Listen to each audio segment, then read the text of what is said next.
Assalamualaikum warahmatullahi wabarakatuh. Bismillah, mari kita lanjutkan belajar kita, ngaji filsafat kita.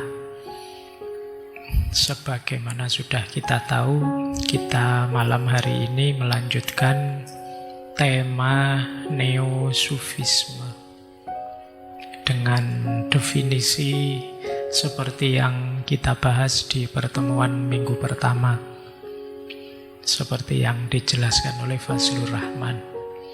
Meskipun tokoh-tokoh yang kita bahas ini ya tahunnya jauh sebelum Fazlur Rahman, tapi ciri-ciri gagasan mereka ini bisa dikategorikan sebagai neo-sufisme.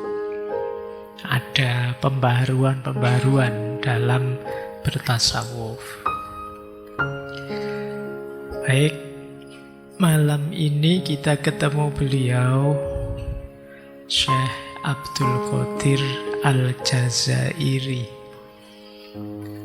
Mungkin teman-teman lebih akrabnya kalau sudah bilang Syekh Abdul Qadir itu selalu belakangnya Jilani. Tapi malam ini bukan itu, bukan beliau yang kita bahas, tapi Syekh Abdul Qadir Al-Jazairi. Sufi besar juga, meskipun dengan cara berpikir yang agak neo tadi, sekaligus pejuang. Jadi sufi yang aktivis. Meskipun beliau diposisikan oleh rakyatnya sebagai semacam raja, tapi beliau tidak suka dipanggil sultan. Beliau nanti kalau di barat sering disebut sebagai Amir Abdul Qadir, karena gelarnya beliau itu Amirul Mukminin dari Al-Jazair. Kita kenalan sebentar nih sama beliau, karena teman-teman lebih akrabnya sama yang Abdul Qadir Jailani, sekarang Abdul Qadir Al-Jazairi. Biar lebih akrab, kali ini saya tuliskan sekilas ya biografi beliau.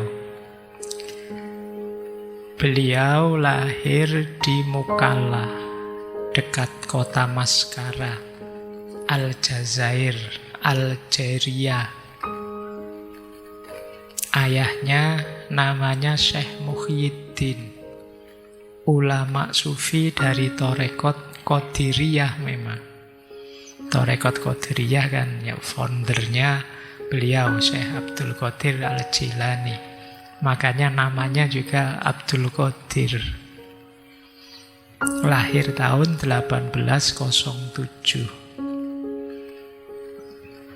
Beliau ini belajar banyak ilmu-ilmu agama, ya Quran, ya tafsir, ya hadis, ya hafal Quran, ya fikih, fikihnya fikih maliki, termasuk falsafah, mantik, dan tasawuf dari ayahnya dan para ulama setempat.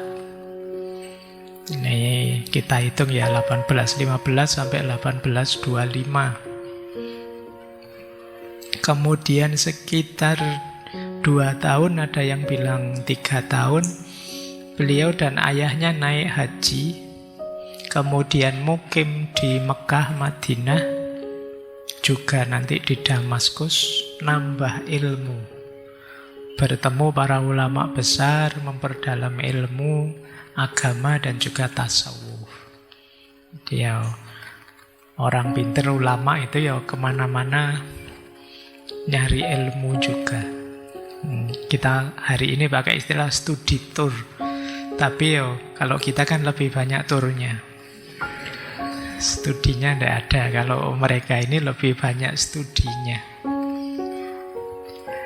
Nah, nanti tahun 1830 Perancis datang menjajah Aljazair. Disitulah muncul panggilan jiwa dari beliau. Syekh Abdul Qadir terus pulang ke tanah air dan diangkat sebagai pemimpin spiritual sekaligus pemimpin militer. Sebenarnya awalnya jabatan ini diserahkan pada ayah beliau, Syekh Muhyiddin. Tapi ayahnya beliau menolak, merasa tidak sanggup. Khususnya karena ini nanti ada jihadnya, jihad fisik melawan Perancis. Akhirnya beliaulah yang dibaiat sebagai Amirul Mukminin oleh suku-suku di Aljazair saat itu. Kemudian beliau mendirikan pemerintahan dengan dasar keislaman, membentuk pasukan jihad. Kalau di Indonesia dulu ada Sabilillah melawan kolonial Perancis. 15 tahun beliau yang seorang ahli agama, seorang sufi berperang melawan Perancis. Tapi beliau juga karena amir, pemimpin, ya ngatur ekonomi, administrasi di wilayah-wilayah yang beliau kuasai. Pada akhirnya cuma kemudian beliau dikhianati, bahkan oleh Perancis sendiri. Jadi ini ceritanya mungkin mirip Pangeran Diponegoro dulu, diajak berunding, setelah damai terus ditangkap, diasingkan. Beliau sebenarnya mau ditangkap, tapi diasingkan mau, beliau minta diasingkan ke timur. Ke Turki boleh, ke Suriah boleh, Damaskus, Mekah, Madinah, tidak masalah.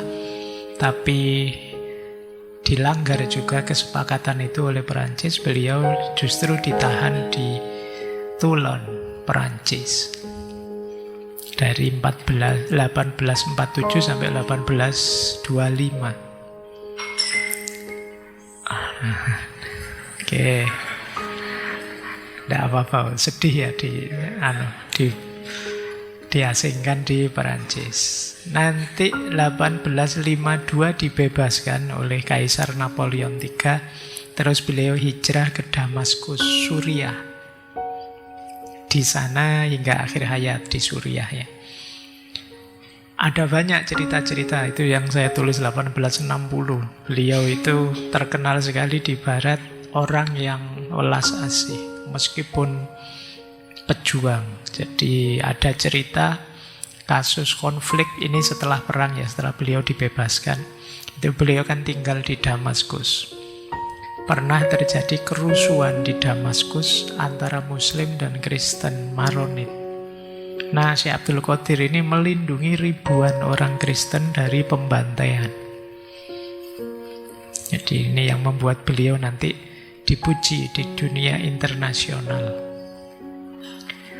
Nah, di tahun-tahun inilah nanti beliau ketika kembali ke Damaskus, ke Suriah, mulai fokus ke ilmu. Termasuk menulis kitab yang terkenal sekali, judulnya Al-Mawaqif. Beberapa akan kita jadikan rujukan sumber malam hari ini ya. Kalau ada teman-teman yang tertarik, PDF-nya saya ada. Tidak apa-apa, kitab lama ya, ada PDF-nya. Tapi ya bahasa Arab. Tidak apa-apa ya, iyalah, ya latihan. Cuma tidak akan bisa kalian tanyakan ke ChatGPT terjemahannya karena modelnya bukan PDF yang bisa diekstrak. Jadi tulisan, kecuali kalian sangat canggih. Nah, beliau wafat di Damaskus, dimakamkan di sana, tapi kemudian jenazahnya dipindah ke Aljazair setelah Aljazair merdeka tahun 66 atas permintaan rakyat Aljazair sendiri. Baik, malam hari ini kita akan membahas babak terakhir kehidupan beliau ya, sumber-sumber Al-Mawaqif. Meskipun kisah hidup beliau itu menunjukkan bahwa tasawuf itu tidak berarti lari dari dunia dan pasif. Ternyata menempuh jalan spiritual itu antara lain juga mengimplikasikan rasa tanggung jawab untuk juga aktif ketika ada kezoliman. Jadi bukan tidak peduli dengan kenyataan. Ada beberapa cerita yang terkenal sekali dari beliau. Tadi sebelum kesini saya buka satu buku, bukunya menarik. Ini lagi-lagi buku lama, kalau ada yang mau PDF-nya saya juga ada.